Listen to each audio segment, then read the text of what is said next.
Hello everyone. आज हम विश्व का भूगोल के बारे में पढ़ेंगे जो प्रश्न प्रश्नावली है। पहला प्रश्न, भूगोल के जनक की उपमा किसे प्रदान की गई है? तो चार ऑप्शन दिए हैं, इनमें से छांट के बताना है कि किसको दी गई है। प्रश्न एक का ऑप्शन ए ठीक हो जाएगा, हेकेटियस को दी गई है। प्रश्न दो, सर्वप्रथम जो जियोग्राफिका शब्द का प्रयोग किसने किया?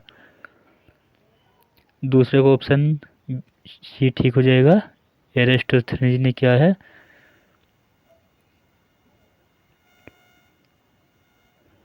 प्रश्न तीन, विश्व के मानचित्र पर सर्वप्रथम देशांतर रेखा खींचने का प्रयास किसने किया? प्रश्न तीन का बी ठीक हो जाएगा, हेरोडोटस ने किया है। प्रश्न चार,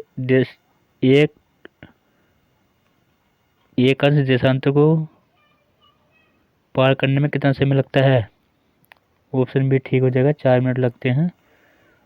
प्रश्न पाँच, ग्रीनविच या प्राइम मेरिडियन लाइन कहा जाता है, तो किसको कहा जाता है?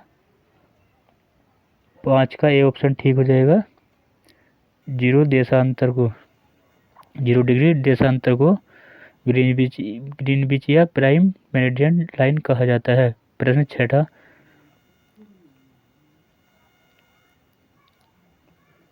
अंतर्राष्ट्रीय तिथि रेखा किसे कहा जाता है?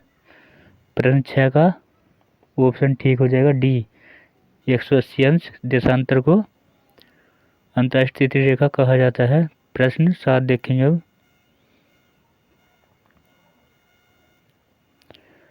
अंतर्राष्ट्रीय तिथि रेखा किस जल संधि से होकर गुजरती है? तो प्रश्न 7 का बी ऑप्शन ठीक हो जाएगा, बेरिंग जल संधि से होकर गुजरती है। प्रश्न 8, अंतर्राष्ट्रीय तिथि रेखा के पूर्व से पश्चिम की ओर जाने पर समय पर क्या प्रभाव पड़ता है? 8 का ऑप्शन भी ठीक हो जाएगा, 1 दिन घट जाता है। प्रश्न 2, अक्षांश रेखाओं के बीच की दूरी कितनी होती है? तो आप सभी जानते हैं, 9 का क्या हो जाएगा, बी हो जाती है, 111 किमी होती है दो अक्षांश रेखाओं के बीच की दूरी। प्रश्न 10,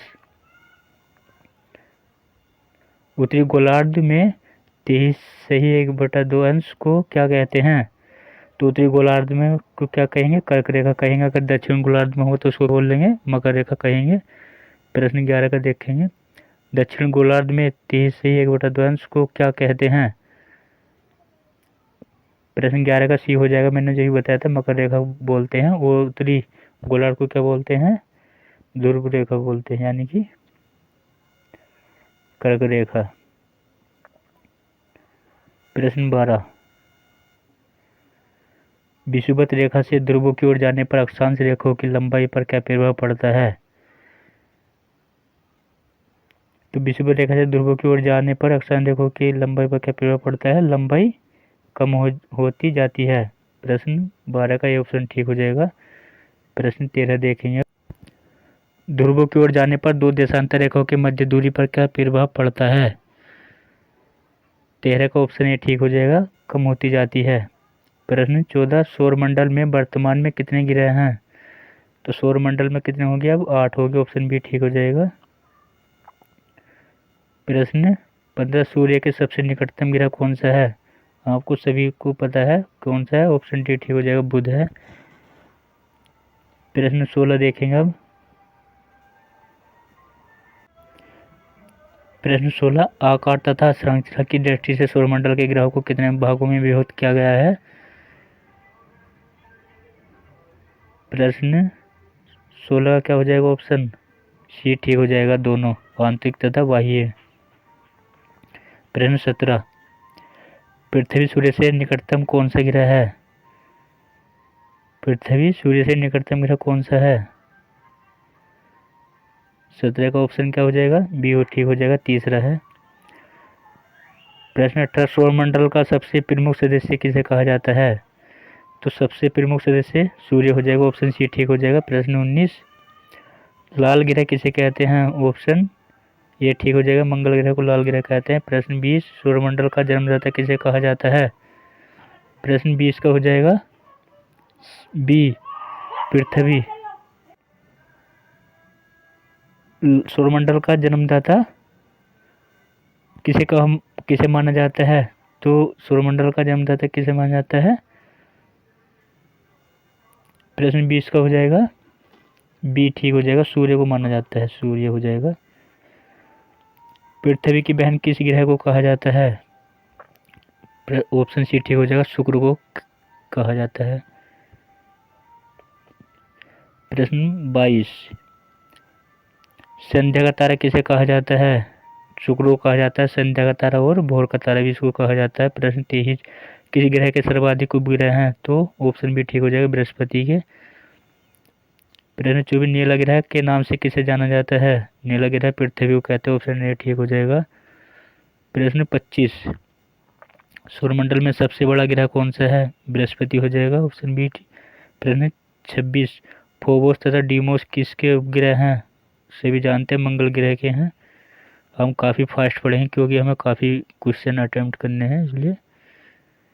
प्रश्न 27, किस ग्रह के पास एक भी उपग्रह नहीं है? तो बुध के पास भी एक कोई भी उपग्रह नहीं है, ना शुक्र के पास है, तो ऑप्शन सी ठीक हो जाएगा, ए और बी दोनों। प्रश्न 28, किस ग्रह पर बलय पाए जाते हैं? 28 का आपको बताना डी पर, डी हो जाएंगे ए और बी दोनों, या मतलब शनि और यूरेनस पर बलय पाए जाते हैं। प्रश्न 29 देखें, चंद्र ग्रहण की स्थिति सामान्यतः कब घटित होती है? पूर्णिमा को होती है, ऑप्शन ए ठीक हो जाएगा। प्रश्न 30, सूर्य ग्रहण की घटना कब घटित हुई? अमावस्या को होती है। पृथ्वी की आयु कितनी है? ऑप्शन 31 का सी ठीक हो जाएगा, 4.4 अरब। प्रश्न 32, संपूर्ण पृथ्वी का औसत घनत्व कितना है? ऑप्शन भी ठीक हो जाएगा, 5.5 ग्राम प्रति मीटर की क्यूब। प्रश्न 33, श्याल व्रत का निर्माण किससे हुआ है? प्रश्न 33 का क्या हो जाएगा, सी हो जाएगा, ये और भी दोनों से, सिलिका और एल्यूमिनियम से दोनों से हुआ है श्याल व्रत का निर्माण। प्रश्न 34, पृथ्वी का आंतरिक संरचना के संबंध में सर्वाधिक महत्वपूर्ण जानकारी का स्रोत क्या है? प्रश्न 34 का क्या हो जाएगा, बी, निशान में लगा हुआ है भूकंप विज्ञान। प्रश्न 35, पृथ्वी के केंद्र में पाया जाने वाला चुंबकीय पदार्थ है? ऑप्शन सी ठीक हो जाएगा, निकल पाया जाता है। प्रश्न 36 नीफे परत में किसकी प्रधानता होती है? निकिल, लोहायस्क, यानी कि डी ऑप्शन हो जाएगा, ए और बी दोनों की होती है। प्रश्न 37, मेंटल में किन तत्वों की प्रधानता होती है? प्रश्न 37 का ऑप्शन सी ठीक हो जाएगा, ए और बी दोनों की, सिलिका और मैग्नीशियम की दोनों की होती है। प्रश्न 38, कोनार्ड असंबंधता कहाँ प्राप्त है? 38 का ये ठीक हो जाएगा, ऊपरी व निचली क्रस्ट पर। ये जो ऑलरेडी जो लाइन जो खिंची हुई है, निशान जो लगे हुए हैं, ये काफ़ी मोस्ट क्वेश्चन है, इसलिए पहले ही पढ़े हुए हैं, काफ़ी इन पर टिक लगा हुआ है, इसलिए इनसे आप वो मत करना। प्रश्न 39, ऊपरी व निचली मेंटल के बीच सीमा क्षेत्र को क्या कहते हैं? 39 का ये ठीक हो जाएगा, रेवटी असंबंधता कहते हैं। प्रश्न 40, लहमान असंबंधता किन परतों के मध्य पाई जाती है? 40 का बी ठीक हो जाएगा, बाह्य व आंतरिक क्रोड में पाई जाती है लहमान असंबंधता। विश्व की सबसे ऊंची चोटी कौन सी है? आपको सही पता है, माउंट एवरेस्ट है, जो नेपाल में है, विश्व की सबसे ऊंची चोटी है। विश्व की सबसे लंबी पर्वतमाला कौन सी है? 42 का ऑप्शन बी ठीक हो जाए, एंडीज पर्वतमाला जो है सबसे लंबी है।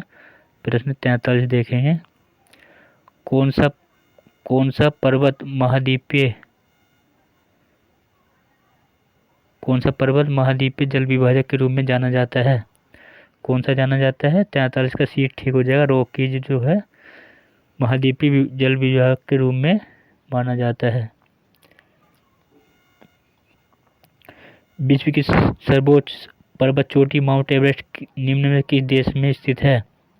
तो मैंने बताया था अभी, सबसे ऊंची चोटी जो है माउंट एवरेस्ट कहाँ पे स्थित है? नेपाल में स्थित हो जाएगी।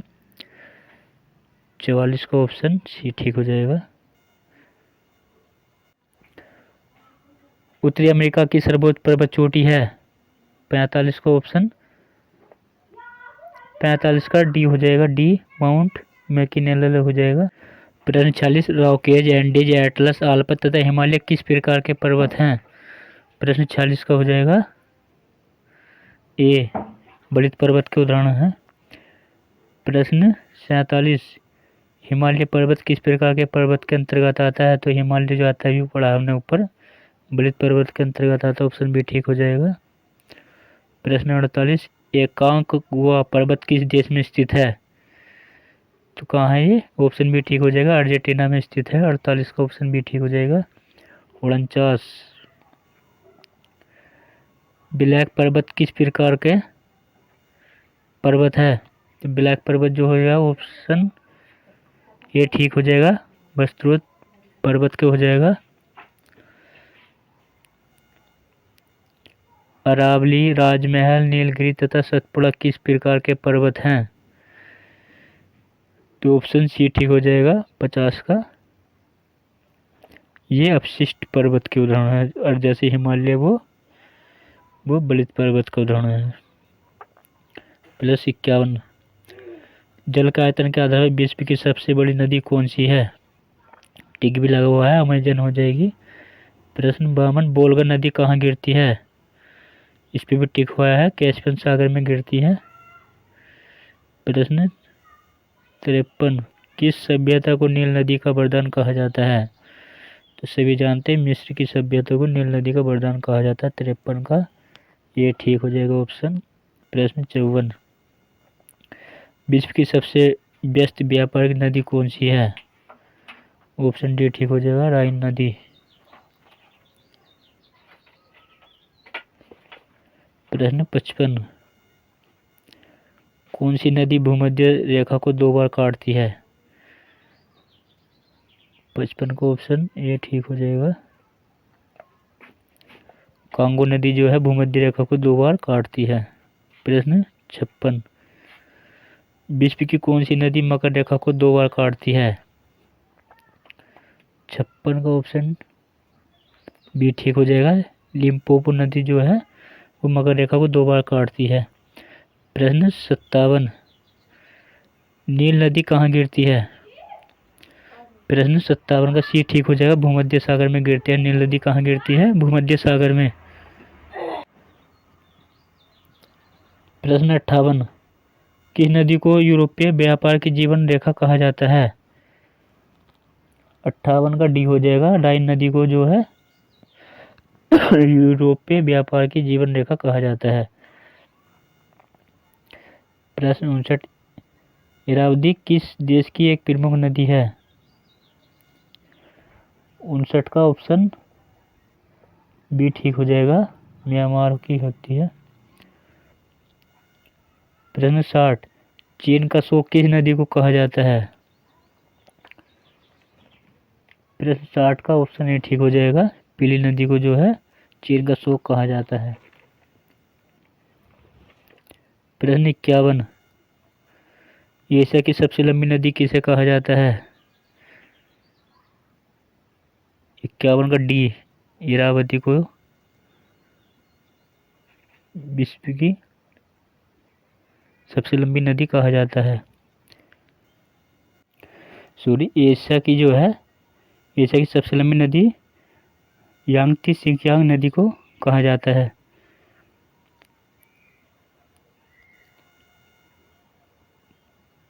प्रश्न 62 देखेंगे नील नदी कहाँ से निकलती है?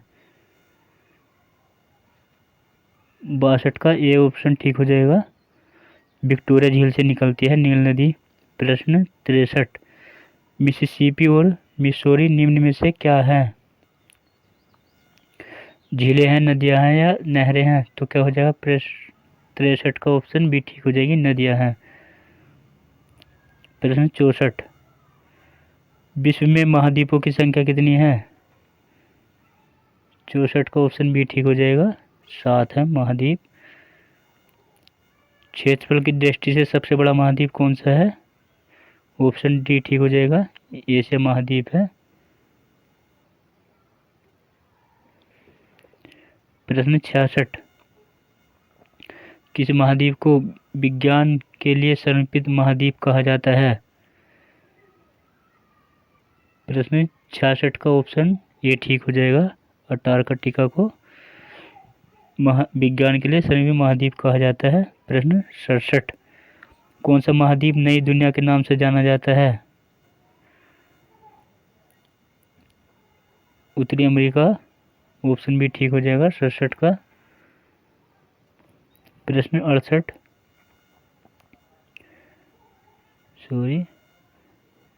एशिया महाद्वीप का सबसे छोटा देश कौन सा है? 68 का ऑप्शन बी ठीक हो जाएगा। मालदीव जो है एशिया का सबसे छोटा देश है। विश्व का कौन सा महाद्वीप पूर्णतः हिमाच्छादित है? तो हम हमेशा अंटार्कटिका जो है ये बर्फ से ढका रहता है। 69 का सी हो जाएगा ऑप्शन। प्रश्न 70 श्वेत महाद्वीप के नाम से किसे जाना जाता है? 70 का ऑप्शन सी ठीक हो जाएगा। अंटार्कटिका हमेशा बर्फ से ढका रहता है, इसलिए श्वेत महाद्वीप के नाम से भी जाना जाता है। प्रश्न 71 विश्व का कौन सा एक महाद्वीप द्वीपीय महाद्वीप के नाम से जाना जाता है? 71 का ऑप्शन सी ठीक हो जाएगा। ऑस्ट्रेलिया जो है द्वीपीय महाद्वीप के नाम से भी जाना जाता है। प्रश्न 72 किस महाद्वीप को अंध महाद्वीप के उपनाम से जाना जाता है? तो यहाँ पहले से पढ़ते हुए अफ्रीका महाद्वीप को अंध महाद्वीप के नाम से भी जाना जाता है। प्रश्न 73 देखेंगे कौन से दो महाद्वीप एक दूसरे का प्रतिबिंब प्रस्तुत करते हैं? जो आमने सामने एक दूसरे के एक जैसे लगते हैं। तो प्रश्न 73 का डी ठीक हो जाएगा। दक्षिण अमेरिका और अफ्रीका जो है एक दूसरे का प्रतिबिंब प्रस्तुत करते हैं। प्रश्न 74 किस महाद्वीप से होकर विषुवत कर्क एवं मकर तीनों रेखाएं गुजरती हैं? ये काफी एग्जाम में पूछा गया है। तो तीनों रेखाएं जो कहाँ से होकर गुजरती है, कौन से महाद्वीप से होकर गुजरती हैं, वो हो जाएगा ऑप्शन डी अफ्रीका से होकर गुजरती हैं तीनों रेखाएं। अफ्रीका महाद्वीप का सर्वोच्च पर्वत शिखर है? 75 का ऑप्शन ए ठीक हो जाएगा। माउंट किलिमंजारो जो है ये अफ्रीका महाद्वीप का सर्वोच्च पर्वत शिखर है। प्रश्न 76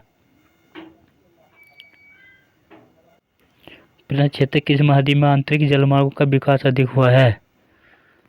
प्रश्न 76 का हो जाएगा बी यूरोप महाद्वीप में। कौन सा महाद्वीप मरुस्थल विहीन है? प्रश्न 77 का सी ठीक हो जाएगा। यूरोप महाद्वीप।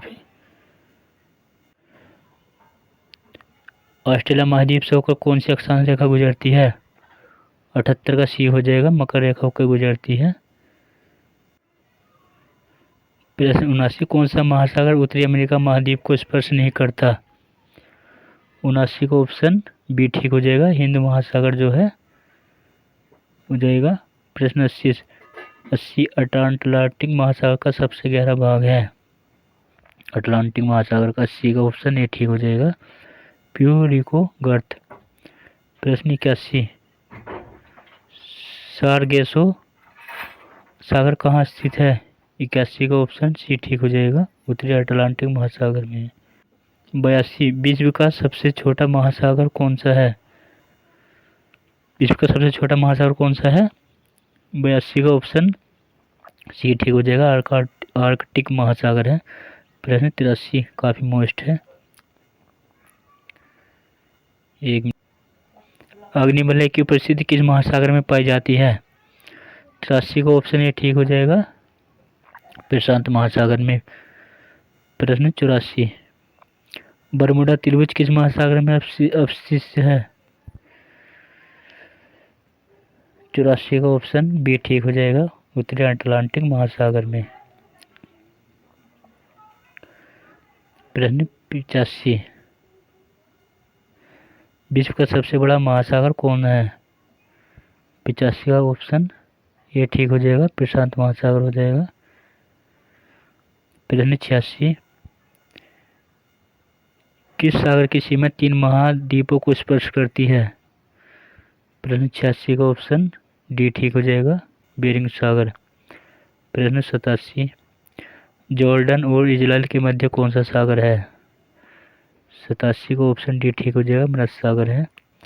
प्रश्न 88 प्रोटोजो डाइटम एवं एम्फीपोड्स क्या है? 88 का ऑप्शन बी ठीक हो जाएगा, समुद्री शैवाल। प्रवाल भित्ति का निर्माण प्रभावित होता है? 89 का सी हो जाएगा, ए और बी दोनों तापमान से होता है और लवणता से प्रवाल भित्ति का निर्माण होता है।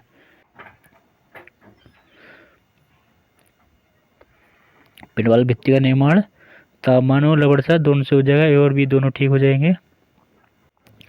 प्रश्न 90, मगरमच्छ किस वर्ग का जंतु है? 90 का ये सरीसृप का हो जाएगा। प्रश्न 91, किस मछली के शरीर पर एक जहरीले और कांटेदार पूंछ होती है?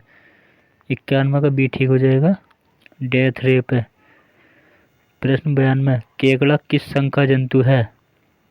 92 का ऑप्शन ए ठीक हो जाएगा, आर्थ्रोपोडा का हो जाएगा। प्रश्न 93, चीड़ के पेड़ किस प्रकार की मिट्टी में पर्याप्त मात्रा में उगते हैं? 93 का डी हो जाएगा, ये ए और बी दोनों में, लाल मिट्टी में और पीली मिट्टी में। प्रश्न 94, सरनोजम मिट्टी किस फसल के लिए उपयुक्त है? 94 का ऑप्शन डी ठीक हो जाएगा, गेहूं, जई, चावल ये सभी में हो जाएगा। टुंड्रा मृदा में क्या पाया जाता है? 95 का ऑप्शन सी ठीक हो जाएगा, काई भी पाई जाती है और मॉस भी पाया जाता है, और भी दोनों हो जाएगा। प्रश्न 96, पशुओं के चरगाह के लिए उपयुक्त होती है? 96 का डी ठीक हो जाएगा, चेस्टनट। 97 देखेंगे, मक्का किस मृदा की प्रमुख फसल है? 97 का सी ठीक हो जाएगा, पिरेरी मिट्टी की है। प्रश्न 98, लाल मृदा के लाल होने के क्या कारण है? 98 का सी ठीक हो जाएगा, लोहे का अंश होने के कारण इसको लाल मिट्टी हो जाती है। भारत में काली मृदा किस भाग में पाई जाती है? 99 का हो जाएगा सी ठीक, उत्तरी पश्चिम भाग में पाई जाती है। प्रश्न 100, काली मिट्टी को अन्य के नाम से जाना जाता है? 100 का ऑप्शन ए ठीक हो जाएगा, रेगुन मिट्टी के नाम से भी जाना जाता है। 101 प्रश्न, किस तरह की मृदा में तापमान एवं वाष्पीकरण अधिक होता है? ऑप्शन सी ठीक हो जाएगा, मरुस्थलीय मिट्टी में तापमान अधिक होता है। प्रश्न 102, लेटराइट मृदा किस जलवायु क्षेत्र में पाई जाती है? 102 का ऑप्शन ये ठीक हो जाएगा, भूमध्य रेखा व सवाना जलवायु क्षेत्र में। प्रश्न 103, कठोर लकड़ी के वृक्ष तथा कांटेदार झाड़ियाँ किस मृदा में उगती हैं? 103 का भी ठीक हो जाएगा, लेटराइट मृदा में। तो ये हमने विश्व के भूगोल के सभी इम्पोर्टेंट क्वेश्चन देख लिए हैं। अगर आपको वीडियो पसंद आए तो लाइक शेयर और सब्सक्राइब करना। धन्यवाद।